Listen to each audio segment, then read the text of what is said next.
तर मुंबईमध्ये बिहार भवन उभारण्यावरून राजकारण चांगलंच तापले। राज ठाकरे महाराष्ट्राचा राजा आहे का? बिहार भवनाला मनसेनं विरोध केल्यानंतर बिहारी मंत्र्यांना डिवचले। बिहार भवन थांबवण्याची कुणाची ताकद नाही असं अशोक चौधरी यांनी म्हटले। मुंबईत बिहार भवन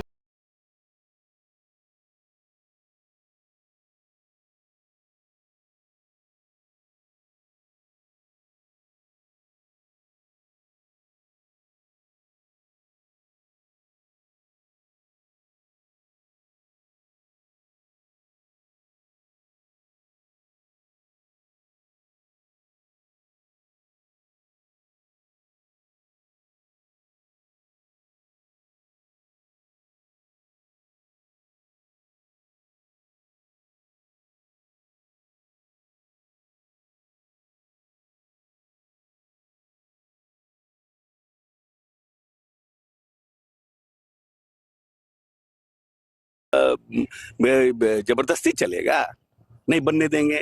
ये राजतंत्र है, राजा है वहां के। क्या ये राज ठाकरे महाराष्ट्र के? फालतू का बात। ऐसा नहीं है, बहुत से स्टेट में है, वहां भी बनेगा।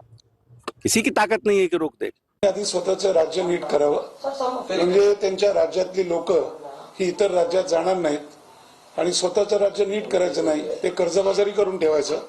इतर राज्यात लोक जातात, त्यापेक्षा त्यांनी स्वतःचं राज्य जर चांगलं केलं तर मला वाटतं त्याही लोकांना आनंद होईल आणि ती लोक त्यांच्या राज्यात सुखाने नांदतील आणि महाराष्ट्रातही मराठी लोकांना काम चांगलं मिळेल।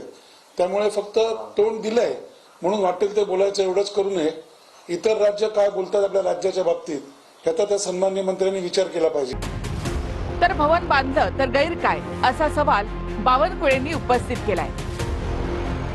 त्या समाजाकरता त्या राज्यामध्ये समजा एखादं समाजभवन बांधलं, आता अमरावतीमध्ये एवढे समाजभवन बांधले आहेत, त्यामुळं समाजभवन बांधायला मला वाटतं कुणालाही काही मनाई करू नये। मुंबईमध्ये बिहार भवन बांधण्यामागचं कारण काय हे त्यांनी स्पष्ट करणं अत्यंत आवश्यक आहे। जर म्हटलं असतं की पटण्यामध्ये आम्ही महाराष्ट्र भवन बांधणार आहोत आणि मुंबईमध्ये बिहार भवन बांधणार आहोत, तर याला सांस्कृतिक आदान